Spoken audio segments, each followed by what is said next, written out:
नमस्कार, स्वागत है आप सभी का डीडी न्यूज में। आपके साथ न्यूज 18 लेकर हाजिर हूं मैं संध्या शर्मा। आइए बुलेटिन की शुरुआत कर लेते हैं हेडलाइंस के साथ। अवैध कफ सिरप मामले में ईडी का बड़ा एक्शन। मुख्य आरोपी शुभम जायसवाल समेत कई आरोपियों के लखनऊ, वाराणसी, जौनपुर, सहारनपुर, रांची और अहमदाबाद स्थित ठिकानों पर छापेमारी।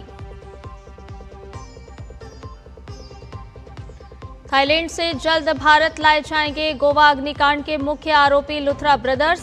दिल्ली की अदालत से नहीं मिली अग्रिम जमानत। गोवा पुलिस की अजय गुप्ता से भी पूछताछ जारी।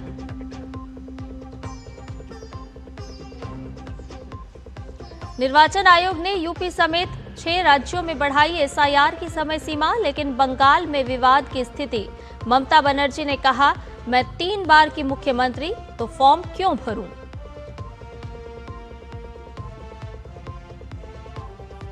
आंध्र प्रदेश के अल्लूरी सीताराम राजू जिले में भीषण सड़क हादसा। बस फिसलकर पलटी, 9 की मौत। प्रधानमंत्री ने हादसे पर जताया दुख।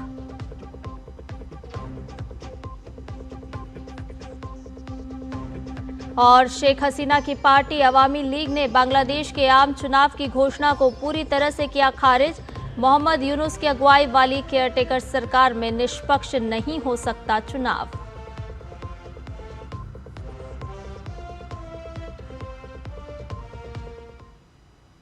आइए सभी खबरों को विस्तार से जान लेते हैं। आपको बता दें कि ईडी ने उत्तर प्रदेश में कफ सिरप के कारोबार से जुड़े कथित धन शोधन के मामले की जांच के सिलसिले में कई राज्यों में छापेमारी की है।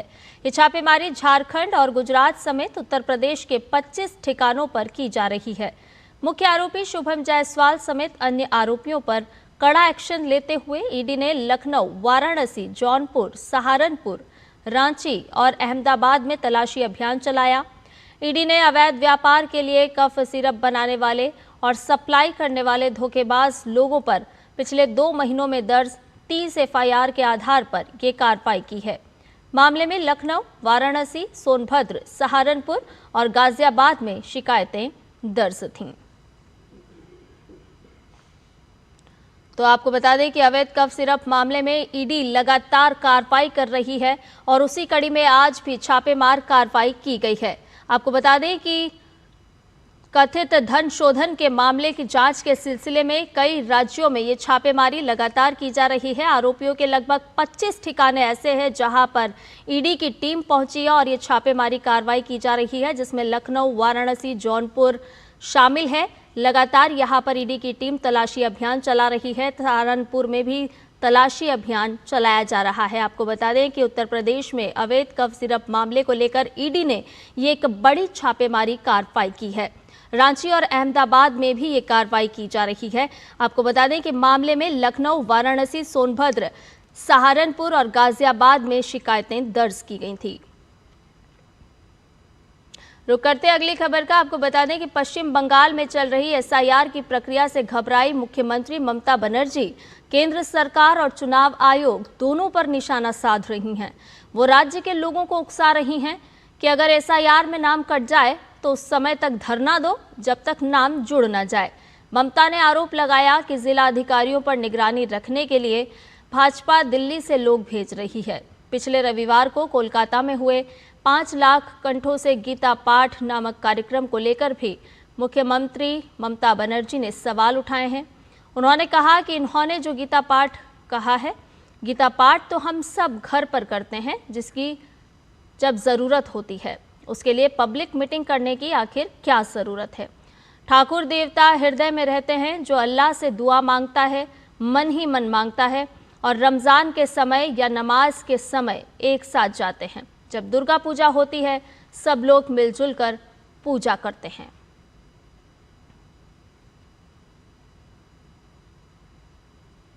इधर उत्तर प्रदेश को 2 दिन में यानी कि 14 तारीख को बीजेपी का प्रदेश अध्यक्ष मिल जाएगा। इसके लिए कल प्रत्याशी नामांकन भरेंगे। बीजेपी सूत्रों की माने तो नामांकन होने के 24 से 48 घंटे के भीतर नए प्रदेश अध्यक्ष का ऐलान कर दिया जाएगा। कल दोपहर 1 बजे से 2 बजे तक पार्टी के राज्य मुख्यालय पर नामांकन पत्र दाखिल करने की प्रक्रिया होगी। पार्टी के राष्ट्रीय महामंत्री और केंद्रीय चुनाव पर्यवेक्षक विनोद तावड़े की उपस्थिति में नामांकन पत्र लिए जाएंगे। जबकि केंद्रीय चुनाव अधिकारी पीयूष गोयल को बनाया गया है, जो 14 दिसंबर को चुनाव की प्रक्रिया पूर्ण कर प्रदेश अध्यक्ष का निर्वाचन संपन्न कराएंगे।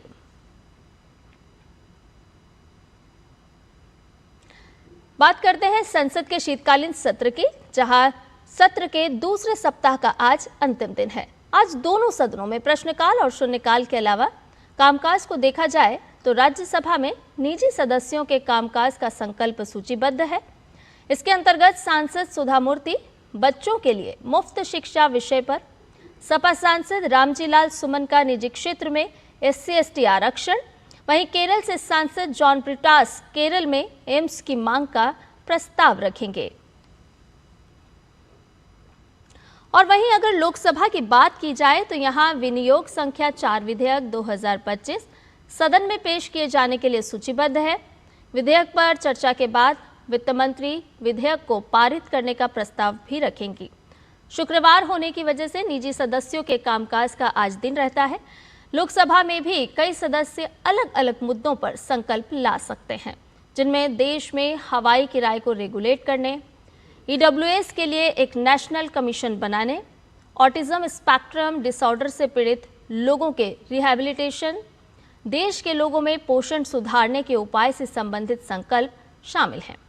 वहीं कई संसदीय स्थायी समितियों के विवरण और रिपोर्ट्स भी दोनों सदनों के पटल पर रखी जाएगी।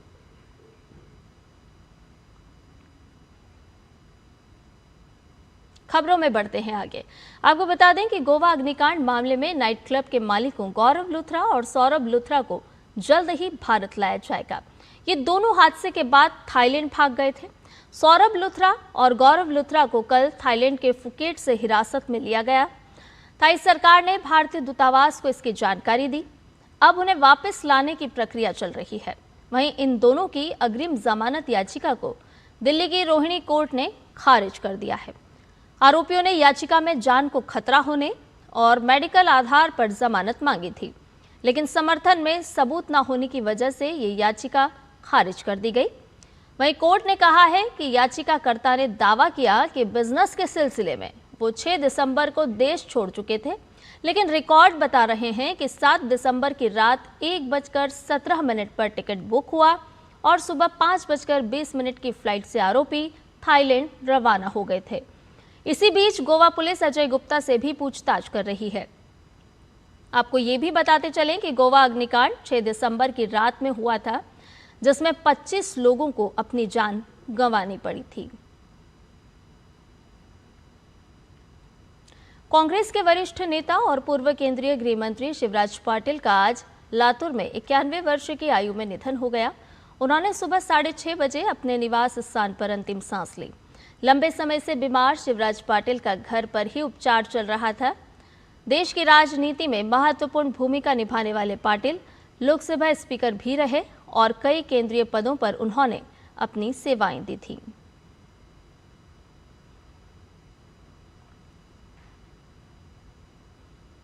प्रधानमंत्री नरेंद्र मोदी ने शिवराज पाटिल के निधन पर शोक व्यक्त किया है। उन्होंने एक्स पर पोस्ट कर लिखा है कि श्री शिवराज पाटिल जी के निधन से दुख हुआ। वो एक अनुभवी नेता थे, जिन्होंने अपने लंबे सार्वजनिक जीवन में MLA, MP, केंद्रीय मंत्री, महाराष्ट्र विधानसभा के स्पीकर और लोकसभा स्पीकर के तौर पर भी काम किया। वो समाज की भलाई में योगदान देने के लिए हमेशा तैयार रहते थे। पिछले कुछ सालों में मेरी उनसे कई बार बातचीत हुई। सबसे हाल की मुलाकात तब हुई जब वो कुछ महीने पहले मेरे घर आए थे। दुख की इस घड़ी में मेरी संवेदनाएं उनके परिवार के साथ हैं। और सर्दी में बढ़ोतरी के साथ ही घने कोहरे ने कई इलाकों को ढक लिया है। उत्तर प्रदेश के मुरादाबाद में सुबह से ही कोहरे का असर देखने को मिला। वहीं ठंडी हवाओं के साथ शीतलहर भी महसूस की जा रही है।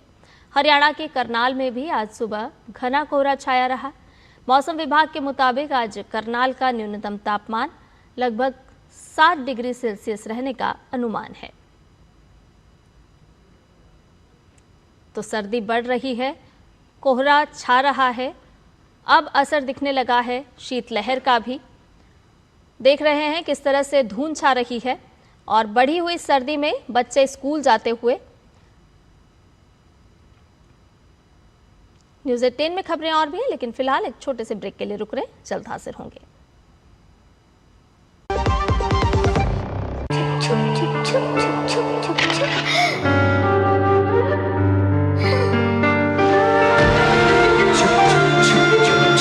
आ जाओ।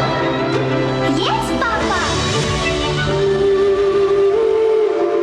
जिंदगी किसी के लिए नहीं रुकती, हम भी आपको कहां रुकने देंगे। जिंदगी के हर मोड़ पर LIC है तो इंश्योर्ड है। LIC हर पल आपके साथ। मेरी पसंद, मेरी पसंद, मेरी पसंद, मेरी पसंद, हमारी पसंद। हम सबकी पसंद। मजबूत देश का मजबूत सरिया हो गया स्टील। ब्रेक के बाद न्यूज़ 18 में आपका एक बार फिर से स्वागत है। सुपरस्टार रजनीकांत का आज जन्मदिन है और ऐसे में जन्मदिन की शुभकामनाएं देने के लिए भारी संख्या में प्रशंसक तमिलनाडु में उनके घर के बाहर एकत्रित हुए। दीवारों पर उनकी फिल्म के पोस्टर भी लगाए गए। वहीं प्रशंसकों ने मदुरई के मंदिर में पूजा अर्चना भी की। आपको बता दें कि सुपरस्टार रजनीकांत आज 75 वर्ष के हो गए हैं।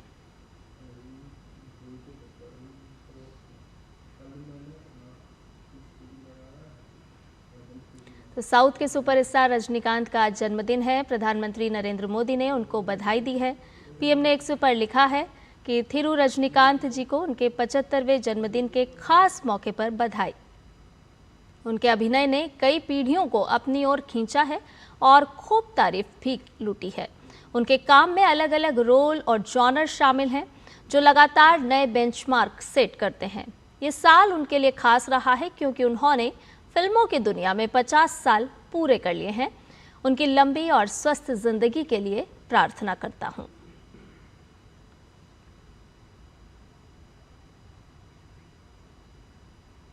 और भेड़ पालन हिमाचल प्रदेश की संस्कृति से कुछ इस तरह जुड़ा हुआ है कि शोधकर्ता इन भेड़ पालकों को चलता फिरता एनसाइक्लोपीडिया कहते हैं।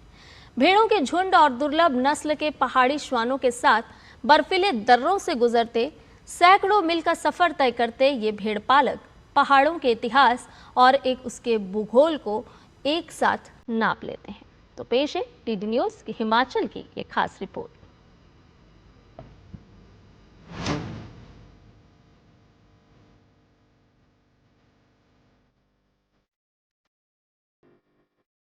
गर्मी हो या सर्दी, भेड़ बकरी पालकों की जिंदगी हमेशा खुले आसमान के नीचे कटती है।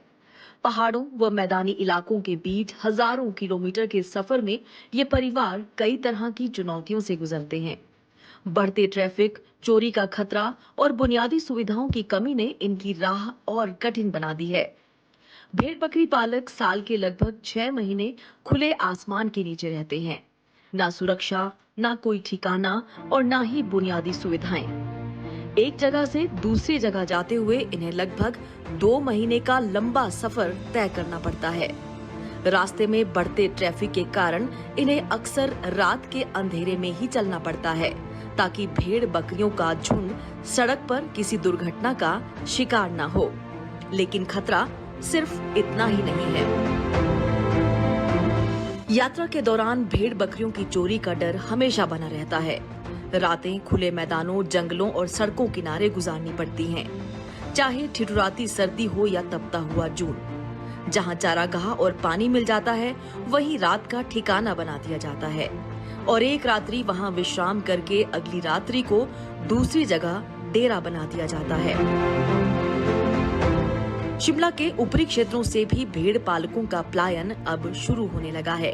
ये भेड़ पालक शिमला की चांशल वैली के खरशाली गांव से आ रहे हैं और इनका कहना है कि गर्मियों में ये पहाड़ों में रहते हैं और सर्दी पड़ते ही हरियाणा की तरफ कूच कर जाते हैं। हम चांशल घाटी से आते हैं। हमारा गांव खरशाली पड़ता है। अच्छा। रोडू क्षेत्र में है। हाँ जी, गर्मियों में हम चांशल घाटी में रहते हैं और सर्दियों को जैसे सर्दी स्टार्ट होती है तो नीचे उतरते हैं हम सिरमौर के एरिया में। हाँ जी, कहाँ से होके आते हो? हाँ जी, हम मतलब जुब्बल आगे क्या नाम कहता है, गिरी मंदिर, गिरी टॉप होते हुए, चौपाल होते हुए, आगे चूड़दार होते हुए, मतलब इधर पहुंच जाते हैं हम। आज तुम राजगढ़ पहुंच गए। हाँ जी, हाँ जी, राजगढ़। यहाँ से आगे कहाँ को जाओगे? यहाँ से आगे सर, यहाँ से निकलेंगे हम बेचड़ बाग, आगे मतलब कोल्लर, लोगढ़ खोल, आगे हरियाणा की बाउंड्री तक लास्ट। तो पूरी सर्दियों वहाँ रहेंगे? हाँ जी, पूरी सर्दी वहाँ रहेंगे। उसके बाद जैसे सर्दी खत्म होगी ऐसे हम ऊपर को निकलेंगे। इन पालकों की आय का मुख्य स्रोत है भेड़ बकरियों से मिलने वाली ऊन और पशुओं का विक्रय। आज जब दुनिया आधुनिक हो चुकी है, ये समुदाय अब भी अपने पूर्वजों की इस परंपरा को जिंदा रखे हुए है और देश व प्रदेश को ऊन के साथ साथ भेड़ बकरी की तो आपूर्ति कर रहा है। लगातार सफर, मौसम की मार और सुविधाओं की कमी भेड़ बकरी पालकों की जद्दोजहद खत्म होने का नाम नहीं ले रही। और आपको बता दें कि पूर्व प्रधानमंत्री शेख हसीना की लीडरशिप वाली अवामी लीग ने बांग्लादेश के 12 फरवरी के आम चुनाव शेड्यूल को पूरी तरह से खारिज कर दिया है। पार्टी ने चुनाव आयोग और अंतरिम सरकार की चुनावी तैयारी को गैर कानूनी और पारदर्शी नहीं बताया है। बयान में कहा गया है कि मोहम्मद यूनुस की अगुवाई वाली केयरटेकर अथॉरिटी पूरी तरह से एक तरफा है और इसके नियंत्रण में कोई भी चुनाव निष्पक्ष नहीं हो सकता। अवामी लीग ने यूनुस के इस्तीफे की मांग की और चेतावनी भी दी कि पार्टी के बिना चुनाव कराना देश को गहरे संकट में धकेलने जैसा होगा। पार्टी ने भविष्य में चुनाव में भाग लेने के लिए शर्तें रखी हैं, जिनमें राजनीतिक कैदियों की रिहाई, सभी प्रतिबंध हटाना और एक न्यूट्रल केयरटेकर सरकार की स्थापना शामिल है। अगस्त 2024 में शेख हसीना सरकार के गिरने के बाद ये पहला राष्ट्रीय चुनाव होना था जिसमें लगभग 128 मिलियन वोटर भाग लेने वाले हैं। अब देश में राजनीतिक अनिश्चितता और चुनाव की वैधता को लेकर सवाल उठ रहे हैं। बांग्लादेश की पूर्व प्रधानमंत्री और बीएनपी प्रमुख खालिदा जिया की हालत कल रात अचानक बिगड़ गई। इसके बाद डॉक्टर्स ने उन्हें जीवन रक्षक वेंटिलेटर सपोर्ट पर रखा है। मेडिकल बोर्ड के प्रमुख और वरिष्ठ हृदय रोग विशेषज्ञ डॉक्टर शाहबुद्दीन तालुकदार ने बताया कि जिया को सांस लेने में कठिनाई बढ़ गई थी, उनका ऑक्सीजन स्तर गिर रहा था, जबकि शरीर में कार्बन डाइऑक्साइड का स्तर बढ़ गया था। बयान में कहा गया है कि 80 वर्षीय खालिदा जिया को पहले हाई फ्लो नेजल कैनुला और बाइपेप सपोर्ट पर रखा गया था, लेकिन तबीयत में सुधार न होने पर उन्हें ऐच्छिक वेंटिलेशन पर ले जाया गया। आपको बता दें कि बांग्लादेश नेशनलिस्ट पार्टी के अध्यक्ष खालिदा जिया का 23 नवंबर से ढाका के एवर केयर अस्पताल में उपचार चल रहा है। म्यांमार के पश्चिमी राज्य राखाइन में सेना ने एक अस्पताल पर हवाई हमला कर दिया, जिसमें करीब 30 लोगों की मौत हो गई और 70 से ज्यादा लोग घायल हो गए। हमले से अस्पताल पूरी तरह तबाह हो गया और बचे हुए मरीजों को सुरक्षित स्थान पर ले जाया गया। यह हमला मराउ क्यू टाउनशिप में हुआ, जो अराकान आर्मी के नियंत्रण वाले क्षेत्र में आता है। ये वही इलाका है जहां लंबे समय से संघर्ष और अस्थिरता बनी हुई है। म्यांमार में 2021 के तख्ता पलट के बाद से संघर्ष लगातार बढ़ रहा है और आक्रांत सेना ने पिछले साल से मराउ क्यू सहित राखाइन के कई क्षेत्रों पर नियंत्रण हासिल कर लिया है। रुक करते हैं अगली खबर का। विश्व स्वास्थ्य संगठन के प्रमुख टेड्रोस अधानोम ने कहा है कि वो अब भी उम्मीद कर रहे हैं कि अमेरिका अगले महीने होने वाले अपने WHO से बाहर निकलने के फैसले पर पुनर्विचार करेगा। टेड्रोस ने कहा कि अमेरिका का बाहर जाना दुनिया के लिए नुकसानदायक होगा। वैश्विक स्वास्थ्य सुरक्षा के लिए देशों का एक मंच पर होना बहुत जरूरी है और WHO से अमेरिका की अनुपस्थिति दुनिया और स्वयं अमेरिका दोनों के लिए नुकसान होगी। राष्ट्रपति डोनाल्ड ट्रंप ने पद संभालते ही WHO से हटने का आदेश दिया था। ट्रंप ने विश्व स्वास्थ्य संगठन पर चीन के करीबी होने और कोविड-19 महामारी को गलत तरीके से संभालने का आरोप लगाए थे। अमेरिका के कैलिफोर्निया राज्य के हेवर्ड में गैस धमाके में 6 लोग घायल हो गए और कई प्रॉपर्टी पूरी तरह मलबे में तब्दील हो गई। शुरुआती रिपोर्टों के अनुसार धमाका खराब अंडरग्राउंड गैस लाइन से हुआ। फायर फाइटर्स ने मौके पर पहुंचकर फंसे हुए लोगों को मलबे से बाहर निकाला। सभी घायलों को अस्पताल में उपचार के लिए भर्ती कराया गया है। रुक करते हैं खेल की खबरों का। भारतीय जूनियर पुरुष हॉकी टीम ने हॉकी विश्व कप में कांस्य पदक जीत एक नई उपलब्धि हासिल की, तो वहीं दूसरी ओर इस जीत की कुछ तस्वीर ऐसी भी रही जहां लंबे संघर्ष के बाद सफलता की कहानी ने एक नया अध्याय लिख दिया। 11 मिनट के तूफान में अर्जेंटीना ढेर। भारत ने 9 साल बाद रचा जूनियर हॉकी में इतिहास। 3 क्वार्टर तक पिछड़ने के बाद भारत ने आखिरी 11 मिनट में 4 गोल कर मुकाबला पलट दिया। अंकित पाल, मनमीत सिंह, शारदानंद तिवारी और अनमोल इक्का ने गोल किए। भारतीय पुरुष जूनियर हॉकी टीम की ये कामयाबी इसलिए भी बड़ी रही क्योंकि टीम ने 2016 के बाद कोई पदक नहीं जीता था और पिछले 2 संस्करणों में कांस्य मुकाबला हारकर चौथे स्थान पर टीम रही थी। इस जीत का एक और पहलू इसके सितारों का संघर्ष भी है। टीम के हरफन मौला खिलाड़ी दिलराज सिंह इस जीत से काफी खुश हैं, लेकिन इसके साथ ही वो उन दिनों को याद करना नहीं भूलते जब गोल किट खरीदने के लिए उनकी मां को अपने गहने तक बेचने पड़े थे। जब मैंने गोलकीपर किट ली थी तो मेरी मम्मा ने अपने गहने भेज के मेरे को किट दिलाई थी, तो उनको पता है तो मेरे को किसी को नहीं पता, और कि क्या मैं कभी किसी को बताया भी नहीं ऐसे कि ज़्यादा उनको पता है। तो उससे बाद जब मैंने किट ली फिर मैं खेलने लगा, थोड़ा कि दुख भी था कि जब मेरे को उन्होंने पहले बताया, बाद में बताया कि ऐसे ली किट, तो मेरे को बहुत ज़्यादा दुख लगा कि ऐसी सिचुएशन है। मैंने कहा चलो किसी ना किसी टाइम तो चेंज होगा ही। फिर मैंने उधर से देख के कि नहीं यार कुछ ना बनना ही है, जो कि हालात हैं घर के, पापा भी ठीक नहीं रहते तो मम्मा के सिर पे ही है जो भी है, सभी मेरा क्रेडिट मेरे मम्मा को ही है, उनकी वजह से मैं इधर तक पहुंचा।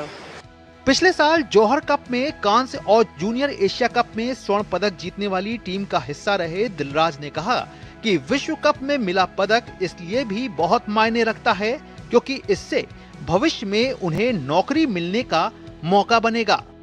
बहुत ज़्यादा इम्पोर्टेंट है मेरे लिए, जो कि एक जॉब मिल जाएगी मेरे को और आगे चांस सीनियर टीम का हो जाएगा, कुछ बन जाएगा, इसलिए घर का थोड़ा ठीक है, इसलिए थोड़ा जॉब मिल जाए तो बढ़िया हो जाएगा। कुल मिलाकर जीत ने एक बेहतर तस्वीर तैयार की है जिस पर टीम इंडिया के इन जूनियर सितारों को गर्व है। बस उम्मीद यही है कि ये जीत यहां से आगे चलकर विश्व चैंपियन की तस्वीर तैयार करे। Sports desk, DD news.